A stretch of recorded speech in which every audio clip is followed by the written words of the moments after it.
welcome back to another episode with Erin Sarit. Today we are going to talk about, in this video, how to wake up by 6 a.m. every day so that you can be more productive in your day, feel good about yourself for waking up and getting after it, and take advantage of your competition who's still snoozing, because you know the saying, when you snooze, you lose.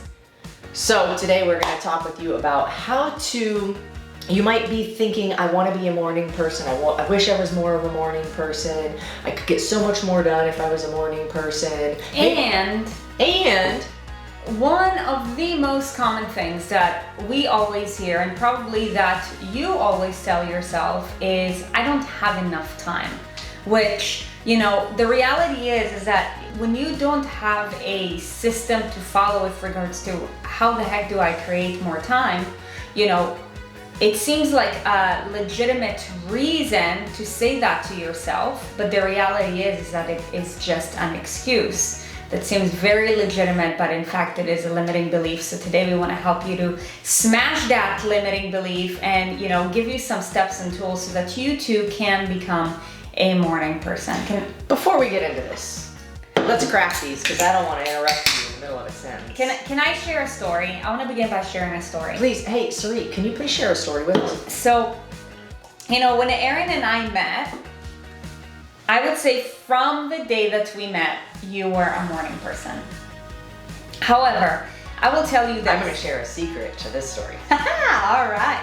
So I, for the longest time, was not a morning person. And those, like, you know, the same things, if you're listening to this and you're like, man, this is one of the things that I always tell myself, I'm not a morning person. Guess what? I feel you, I hear you, I get you, because I used to be that too. But over time, you know, with the goals that I had, I just knew that I couldn't afford to not be a morning person, because by waking up at 7 a.m. or 8 a.m. or 7:30-ish every single day, I just felt like I couldn't get enough done. You know, so if you're feeling exactly like that, today's episode is definitely gonna help you, you know, feel like you can gain better control of your time so that you can do more of the activities that will help you to move the needle forward. So what's your secret? I'm going to share my secret, which is a little bit of a vulnerable secret and something I'm a little bit embarrassed to admit, but I'm going to share it when we get to one of the later tips, because it definitely is involved in that. So, you know, you might be saying to yourself, like, but I'm a night person. And you might be, but you're conditioned to be what you are. So you weren't born nocturnal. You weren't born a raccoon. So there is time in the morning that when you learn how to wake up early, it becomes so sacred and it's so peaceful, because most of the world, to be honest, is still sleeping at 6 a.m. Now, especially on the weekends. Because usually Monday through Friday, average people go to work, you know, so they have to wake up a little bit early or earlier than on the weekends. And this doesn't apply to everybody, of course, but when you wake up and the world is still sleeping, it is so peaceful. And so if you haven't experienced that, or you wish you could experience that, huge recommendation. So we wish that you would get yourself to a point where you can experience that. Yeah, so let's get into the first thing. We'll go in order of importance on these things that you can apply, or things that you can start to use in order to get closer to waking up by 7 a.m. every morning. Yeah, so, you know, when it comes to tips, I like to start always with a big picture overview, and then I like to chip at it bit by bit, so that it is, you know, easier to digest that way. So obviously, you know, how you plan your week will determine how you end up maximizing your day. And, you know, most people use the weekends to snooze. But the reality is that the weekends are the best time to help you reset your intentions and plan your goals. So what do I mean when I say that? Because on the weekend, you know, you have probably less obligations. Of course, it is dependent on the industry, you know, that you're in or the time of year, we get it. But, you know, for the most part, whatever your weekend may be, you know, there's less obligations, which means that you have more of a clearer headspace in order to do some deeper thinking, planning, and actually, you know, even execute things that will help you to buy yourself more time going into the week. So a really effective way to maximize your time during the day is to, number one, maximize your weekend so that going into the, you know, like weekday, if you could have 15 minutes of extra time here or a little bit of clarity here, that will go such a long way. When it comes to creating changes, most people think in terms of, I need to make a big change in order to make a big change. That sounds brilliant, but the reality is that you need to make small changes in order to make massive changes over time. Why? Because if you make a big change all at once, it's hard to adapt to it. Like, it seems nice on paper, but it gets really overwhelming because once you go through the elements of the day, like adaptation in the body, behavioral adaptation, how much time we have in a day, if something goes against the plan or in a way that you didn't expect it, it's really easy to think like, oh, it doesn't work. But if you take it like one bite at a time, we can get into problem solving mode where it's like, okay, it didn't work this way. You can still get yourself to a state where it's like, how can I make this even better? But when it's like you try to run a marathon after you've been a couch potato for 5 years, like, and after 200 meters, you're like, I can barely catch my breath. You're gonna say to yourself, running a marathon is not for me. Well, running a marathon today is not for you, but maybe running 400 meters today is for you. So push yourself just a little bit harder and get to those 400 meters. You know, how you do one thing is how you do everything. So whether it's running, whether it's, you know, like controlling your time, always start with a big picture overview. And that means, you know, plan for the week in advance by taking advantage of the weekend. That was a very long-winded answer to what I was hoping you would just say, because the small things will add up to big things. There you go. You said originally, I want to take this back around because that was like a lot of stuff. And you said a lot of words that I don't even know if people are going to like register. Adaptation of the meaning, I press the buttons on the idea machine. And so here's the dealio. It sounds nice to have a huge result, and it sounds like the fastest way to get there is to make a huge change. But oftentimes we fall into what I call the death gap. And so to make small changes a lot of times equals a big change. This probably is nothing new for you, but I just wanted to reiterate or remind you that this is the road to take. Mm-hmm. So essentially, step one to waking up by 6 a.m. every day is planning your week in advance. Mm-hmm. Right? Yeah, and there's multiple things that you can do with regards to that. Now, of course, for every single person, it'll look different, but it could be like planning your breakfasts ahead of time, planning all of your meals ahead of time, planning your outfits for the entire week ahead of time. You know, little things like that. Where'd you get that idea? Yeah, little things like that, so that, you know, by the time you get into the week, you're just in full execution mode. The more you give yourself room to think about the ifs, the buts, and the maybes, the less likely you are to do it. If you have gotten the, you know, bigger thinking out of the way, all you have to do is just show up for it. You know what is a brilliant thing is getting all of your clothes ready for the entire week. And I used to do that all the time. I would get my shorts and my shirts and my underwear and my bra and my socks, and I would, these are Monday, these are Tuesday, these are Wednesday. And she'll stack it up. Yeah, I would stack it up and I'd be like, I wake up in the morning and I'm like, Monday, boom, and I don't have to think about anything. It's amazing. So it's like thinking one step ahead or 2 steps ahead, so you're like, okay, I know how to, like you said, you've got everything laid out, all you have to do is show up for it. It's like a system that you've created for yourself. So if you can create systems for yourself to make things easier for yourself, you can be way more productive and not find yourself saying, I don't have time. So the second thing that we will do is the alarm. Yeah? Set a bedtime for yourself and set an alarm to go off 30 minutes before you're supposed to be in the nine-eye room. So let's say you normally go to bed at 11 p.m. Normally, if you go to bed at 11, don't try to set your bedtime for 8. That's ridiculous. So I'm comparing normally to where we're going. Because if you don't know where you are, where are you gonna start? Right. Okay, so anyways, whatever your usual bedtime is, instead of making it wicked earlier, just kick it back like 30 minutes. And then the same goes for the wake up time. If you're used to waking up at 8 a.m. or 9 a.m., don't try to wake up at 6 the next day. Scale it back a little bit. Start at 8:30. Do that for a few days or a week, then go to 8 a.m. Do that for a few days to a week, then go to 7:30 a.m.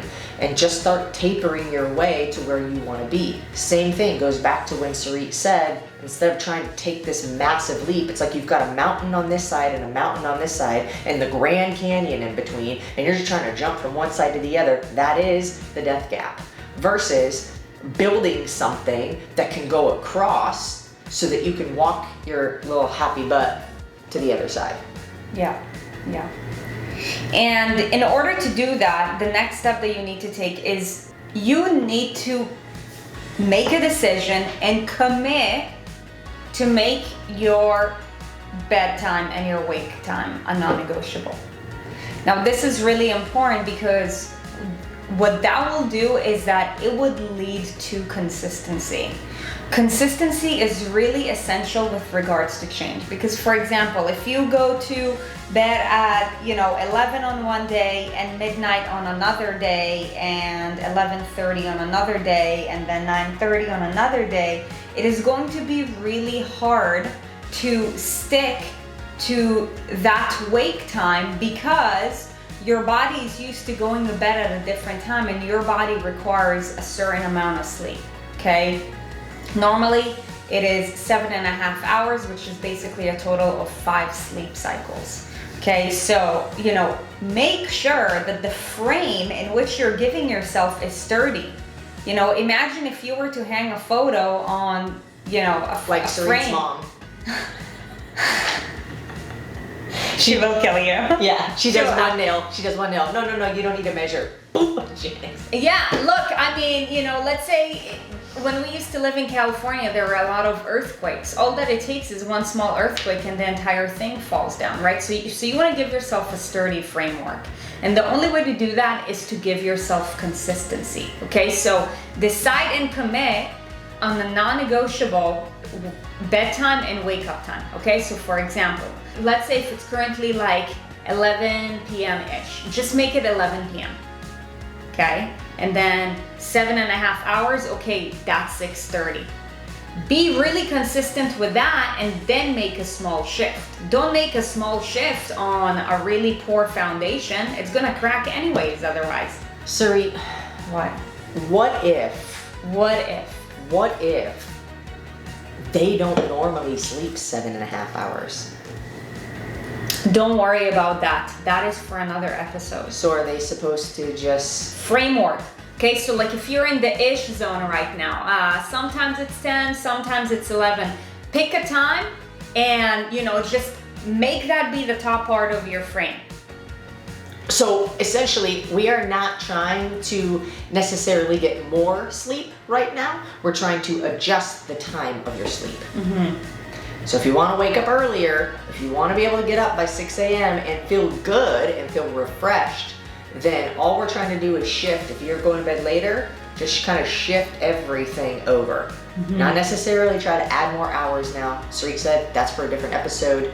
And so right now we're just talking about pushing things up earlier in the day.